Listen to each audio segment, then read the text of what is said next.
good morning.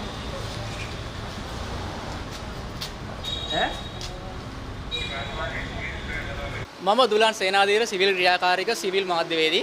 අද අපි අපරාධ පරීක්ෂණ දෙපාර්තමේන්තුවට ඇවිල්ලා පැමිණිල්ලක් බාර දුන්නා.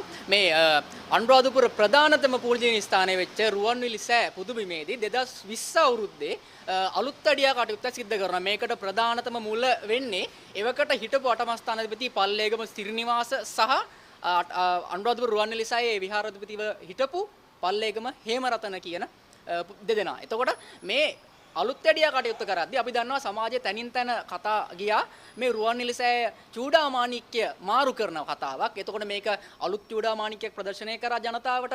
හැබැයි මේකෙදි සිද්ධ වෙච්ච මැණික් වංචාව සම්බන්ධයෙන් ඔන්න පළවෙනි වතාවට අපි අපරාධ පරීක්ෂණ දෙපාර්තමේන්තුවට විමර්ශනයක් කෙරෙලා අද දවසේදී පැමිණිල්ලක් බාර දුන්නා. මේ සිද්ධියේදී කතන්දර ගොඩාක් තියෙනවා. අපි දන්නවා 2022 අවුරුද්දේදී ජයලත් කියන කපු මහත්තයා සමාජ මාධ්‍ය කියන YouTube ඔස්සේ ලොකු වීඩියෝ එකක් කරලා ලොකු අනාවරණයක් කරනවා. මේකදී ඔහු කියන ඔහු සතුව සාක්ෂි තියෙනවා, ඔහු සතුව ඡායාරූප තියෙනවා, මේ සතුව ලේඛන තියෙනවා, මේව දෙයක් වෙලා තියෙනවා කියන. ඊට පස්සේ අපි දන්නවා තවත් 2022 අවුරුද්දේ ජයසිංහ කියලා මහත්මයෙක් මේ සම්බන්ධයෙන් පැමිණිල්ලක් සමාජ මාධ්‍ය හරහා කතන්දරයක් ඒ කියන අනාවරණයක් සිද්ධ කරනවා. ඒ අනාවරණිත් ඔහු කියනවා මේ සම්බන්ධයෙන් මේ වෙලතර මේක රාජපක්ෂලා කරපු දෙයක් කියලා. එතකොට අපි අද මේකට අදාළ සාක්ෂි කිහිපයක් එක්ක මෙහෙම පැමිණිලා ගන්න මෙන්න අපි අද මාධ්‍යට නිකුත් කරනවා. මේ තියෙන්නේ අවුරුදු 80කට කලින් බුරුම රාජ්‍යයෙන් ලංකාවට පරිත්‍යාග කරපු චූඩාමාණික්‍ය සහ මේ තියෙන මේකේ තියෙන පාදම රන් පාදම.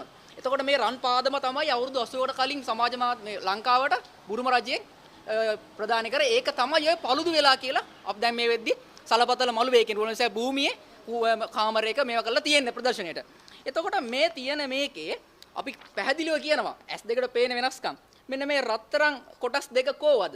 එතකොට මේ කහපලිඟුව. එතකොට දැන් මේ දෙකත් එක්ක අපි අද පෙන්නනවා මේ තැම්පත් කරලා තියෙන රුවන්වැලි සෑ පැරණි චූඩාමාණික්කේ කොමේ දැන් මේ දෙපැත්ත එල්ලීලා තිබ්බ රත්තරන් කෑලි ටික. එතකොට කොමේ උඩ තිබ්බ කහපලිඟුව. අපි අහන්නේ මෙන්න මේ S2කට පේන කරුණු මේ.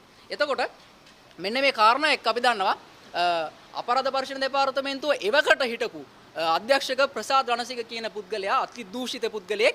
ඔහු කරේ මේ සම්බන්ධයෙන් කතා කරපු පුද්ගලයන්ව ගෙන්නලා නඩු දාලා හිර කෙරෙව්වා. ඇත්තටම කියපු දේ ගැන හෙව්වේ නැහැ. කතා කරපු කට්ටිය ගෙනලා හිර කරා. මේකෙදී අපි තව දෙයක් සඳහන් කරන්න ඕනේ. මේ හාමුදුරුවන්ත් එක්ක අපි අද සාක්ෂි වගේක් බාර දුන්න අපරාධ පරීක්ෂණ දෙපාර්තමේන්තුවේ වර්තමාන අධ්‍යක්ෂක ශානි අබේසේකර මහතාට මේකෙදී හාමුදුරුවොත් එක්ක ඒ කියන්නේ පල්ලේගම හේමරතන හාමුදුරුවොත් එක්ක සමීප සම්බන්ධතාවයක් තියෙනවා මේ අවුරා ලංකා සභාපති විරංජිත් තාමුගල.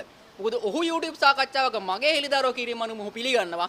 ඔහු පල්ලේගම හාමුදුරන්ට BMW 7 series කාර් එකක් සහ Range Rover රථයක් පරිත්‍යාග කරා කියන එක. නිකම් මොකටද වාහන දෙන්නේ මුදල් විශ්වවිද්‍යාල චෝදනා තියෙන පුද්ගලෙක් හාමුදුරුවන්ට. ඊට පස්සේ අපි තව කාරණාවක් මෙතන කියනවා.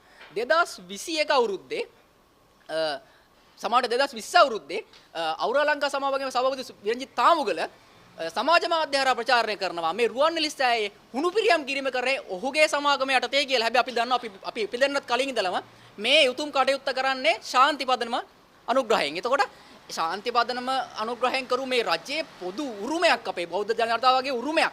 මේ උරුමේ තියෙන තැන කොහොමද ගිහිලා තාමුගල මුදල් ශුද්ධිකරණ චොබ්දාන තියෙන මිනිස්සෙක් කොහොමද ගිහිල්ලා එතන හුරුපිරියම් කරේ? ඒක නීත්‍යානුකූලව බාර දුන්න එකක්ද? නැත්නම් අර Range Rover එකටයි BMW 7 series එකටයි කරපු දෙයක්ද? අපි තව කතාවක් මෙතනදී කියනවා. පහුගිය දවසක අලුත් කඩේ මහේස්ත්‍රාත් අධිකාරිය ඉදිරිපිටදී මේ තාමුගල කියන පුද්ගලයා යම් ප්‍රකාශයක් කරනවා. ඔහු කියනවා පැහැදිලිව ඔහුගේ ඩුබායි නිල නිවසේදී ඇමරිකන් ඩොලර් මිලියන 50ක මැණික් හොරකමක් කරලා තියෙනවා. ඇමරිකන් ඩොලර් මිලියන 50ක් කියන කෝටි 1600කට අධිකයි. ඔහුට කොහින්ද කෝටි 1600ක මැණික්? එතකොට මේ තාමුගල පල්ලේගම හේමරතනත් එක්ක එකතු වෙලා කරපු හොරකමේ අරන් ගිහුව මැණික්ද?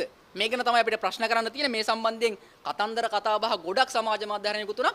අපි කියන්නේ 2 කෝටි 20 ලක්ෂයක් වෙච්ච මහ ජනතාව වෙනුවෙන් ඒ වගේම මේ ලෝකේ වාසී සියලු බෞද්ධ ජනතාව වෙනුවෙන් අපි මේ බෞද්ධ උරුමය අපි ආරක්ෂා කරගන්න ඕනේ. අපි ජාතින් අතර බෙදන්න කටයුතු කරලා නැහැ. ජාතින් අතර අසමගිරිතා ඇතුව කරන්න අපි කටයුතු කරලා නැහැ.